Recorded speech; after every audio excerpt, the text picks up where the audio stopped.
right. Let's go through some more lectures.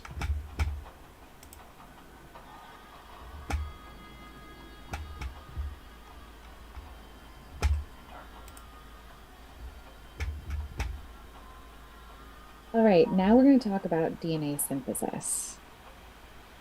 I want you to imagine that you're trying to engineer E. coli to degrade plastic.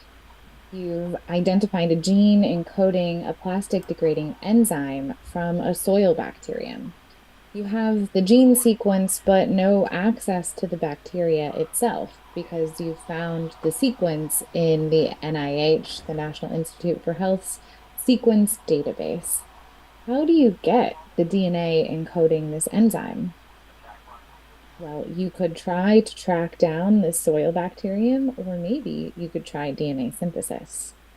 You can actually synthesize DNA from scratch. You can take the individual bases and sugars that encode or that make up DNA and stick them together to make new DNA sequences. At a high level, DNA synthesis looks like this. You add a base that is chemically blocked so that you can only add one base to a substrate. So in this case, you're going to start out with a solid support, maybe a chip or a bead that this base can bind to. And then you're going to do what's called an oxidation reaction to get the base to adhere to your support. And then you're going to de-block. You're going to remove the chemical group that was preventing multiple bases from getting added at once. And then you're going to add a new set of blocked bases, only one of which will be able to be incorporated because it will not have the capacity to get a new base put onto it. And you'll go around this cycle several times, right? You'll unblock that new base, or sorry, you'll attach the new base via oxidation, you'll unblock it, and then you'll be able to add in a third base. And in time, you can build up a sequence of DNA that looks like this. Now, the chemistry of DNA All right, just of DNA. all right. Let me 1080p.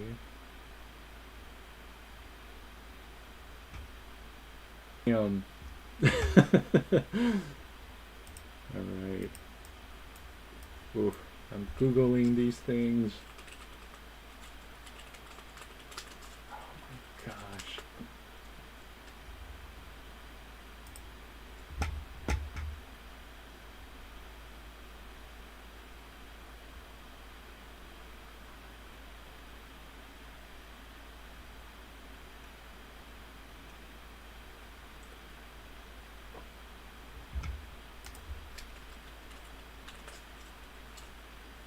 Uh,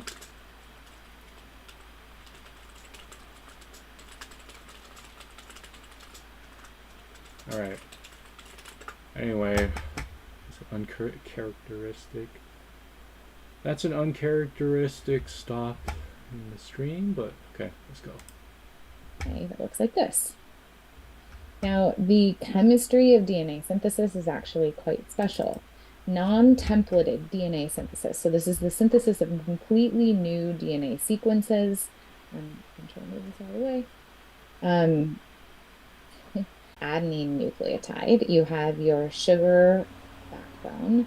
You have a phosphate group, and then you have the base. This is the adenine part. It's called the nitrogenous base. And when you attach an adenine or an A base onto a growing strand of DNA, this phosphate will react with the oxygen group, this hydroxyl group on the previous base of DNA in order to make a stable bond. So in this sequence, this is a short segment of DNA.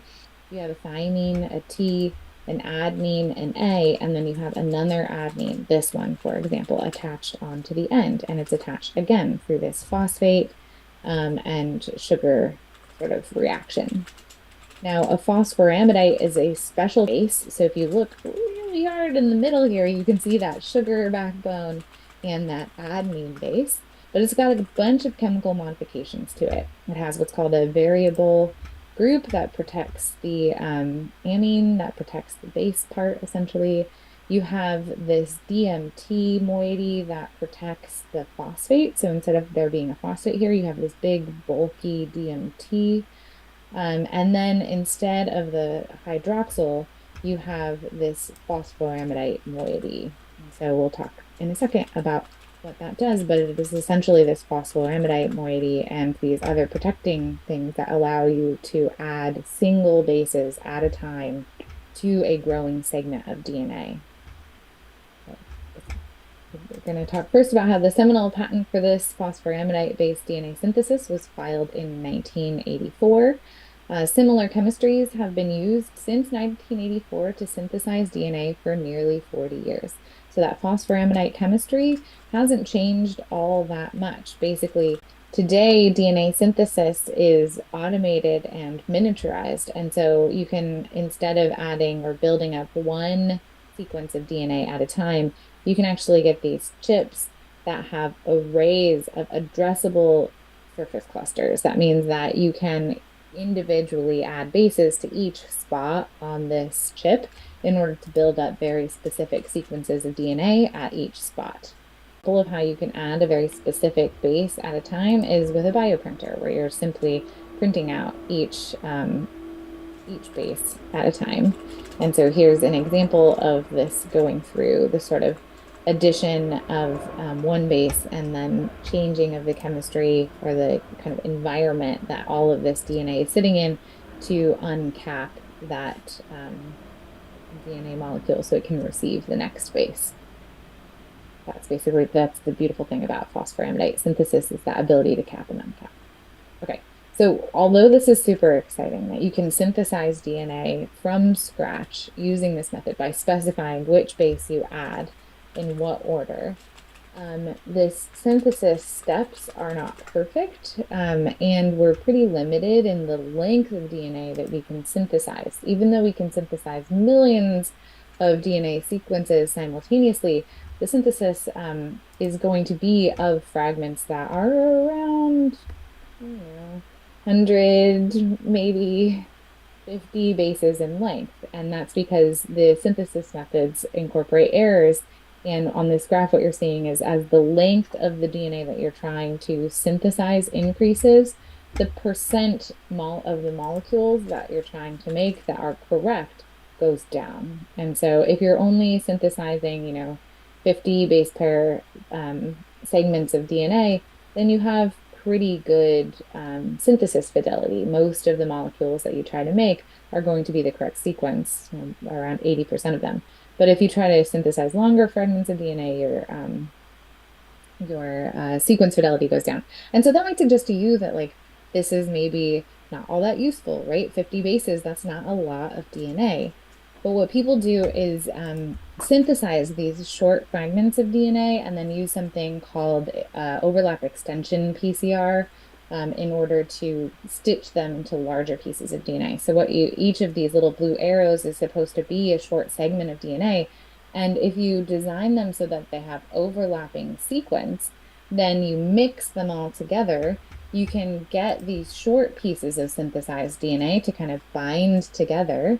And then you can use PCR and a polymerase essentially to fill in the missing gaps. Right now it's templated DNA synthesis instead of untemplated. And so the polymerase will, with high fidelity, fill in all of these gaps. And so you can use that type of overlap extension PCR to build up long segments of DNA from short synthesized regions.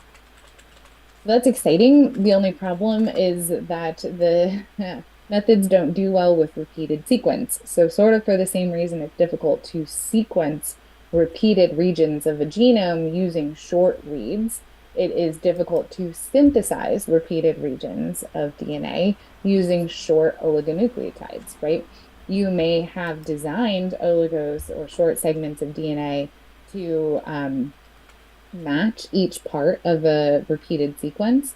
But the DNA molecules, when they're assembling together, they don't know that you were trying to make multiple copies here. This oligonucleotide is essentially identical to this one. And so you may end up only getting one copy of a region of DNA in which around looking at DNA sequences. Okay, so what's exciting is that the cost of doing DNA sequencing and synthesis is going down. And it's actually going down at the same rate that computers are getting less expensive, which is exciting. So Moore's Law is an observation and a projection of a historical trend. It states that the number of transistors in a dense integrated circuit doubles every 2 years, even though the cost of computers is halved. So what that means is that you're getting more computing power for less cost every year. And if you were to align kind of Moore's law, this decrease, this kind of exponential decrease in cost, with how much DNA synthesis is cost in genome sequencing, you'll see that these DNA-based technologies, they are also coming down in cost very, very rapidly, kind of on the same scale, maybe a little bit later, so we're not quite as cheap as some of the hardware computing stuff, but it's coming, and it's exciting to watch all of these new technologies get developed and to come online at a pretty low price point. Um, one question that I think is important to raise is there anything that we shouldn't synthesize within the limits of overlap extension assembly, right? Within the limits of how you stitch these kind of small DNA sequences together, it's technically possible to synthesize any segment of DNA. So should we? Or should we impose limitations? If we do impose limitations, who should enforce them? What would be off limits? Should we be able to synthesize the genomes of pathogens?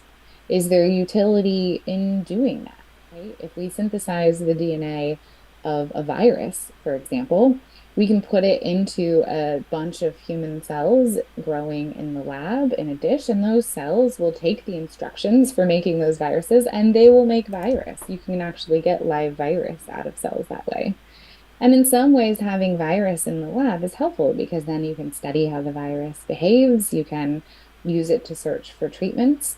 But in other ways, synthesizing that viral sequence could be dangerous in the hands of somebody who wasn't interested in trying to find a cure for whatever disease the virus causes, but is actually interested in making it more virulent, more pathogenic. So if there are tough things to think about in this space as this technology gets better and cheaper, it may become more widespread. So what do we do? Today, DNA synthesis is monitored by the International Gene Synthesis Consortium. This is a collection of primarily gene synthesis companies who have got together to develop an answer to this question of what should we synthesize and for whom. They have come up with a harmonized screening protocol to prevent the synthesis of potentially dangerous DNA. This harmonized screening protocol is essentially an agreement that all of these companies have signed on to. And they are agreeing to screen the DNA that people are requesting to have synthesized by sequence. They're basically looking to see, are you trying to synthesize part of a known pathogen? Who has synthesized what and when, so that they can go back and look for trends, potentially identifying people who have no previous criminal records, but maybe have problems that are or problematic patterns that are appearing in their synthesis orders. They can also refuse, and if they do refuse to synthesize DNA for somebody, then they report problematic orders to the group as a whole. And then the protocol also has each company, many of which, they're located in a bunch of different countries all over the world, comply with all of their local laws. And so, this is not to supersede anything that maybe the US government has put into place to regulate synthesis. But I encourage you to check out this harmonized screening protocol to take a close look at what gene sequences are deemed off limits by this group, to think about what customer attributes are deemed off limits by this group, and then who is comprising the group. One of the things that I think is really interesting about the IGSC is that it is voluntary. And so not every gene synthesis needs to be a part of it. And that's problematic because even if these companies have come up with a good protocol for screening potentially hazardous sequences, if not everyone is doing it, then there are still mechanisms by which you could synthesize something that maybe wouldn't be beneficial to humanity or planet. Okay, that's kind of a sad note to end on, but I would like you to instead, or in addition, I guess, think about what you can do with DNA synthesis. So we did talk about how with DNA synthesis, you might be able to synthesize an enzyme from a soil bacterium that is supposed to degrade plastics. But there might be other ways to tackle the plastic degradation problem with DNA synthesis. For example, if you use one of those deep learning approaches to design a completely new enzyme, then you need to make it somehow, right? You need to make the DNA that encodes for that enzyme. And so you can use a combination of that deep learning algorithm and these synthesis technologies to bring these new proteins into existence, which is really quite cool. Another thing you might be able to do is screen through genomes to look for PETAs, like plastic degrading enzyme homologs that may also have some capacity to degrade plastics, and maybe even better than the one that the soil bacterium you had originally found had, or than the deep learning approach. So there's different, and the metagenomic data, that just means that there's DNA in a database somewhere, there's sequence information, but there's no physical DNA anymore. Like people don't have that, but they do have the sequence. And so you can kind of revive or re-access DNA that you only have the information about using something like synthesis.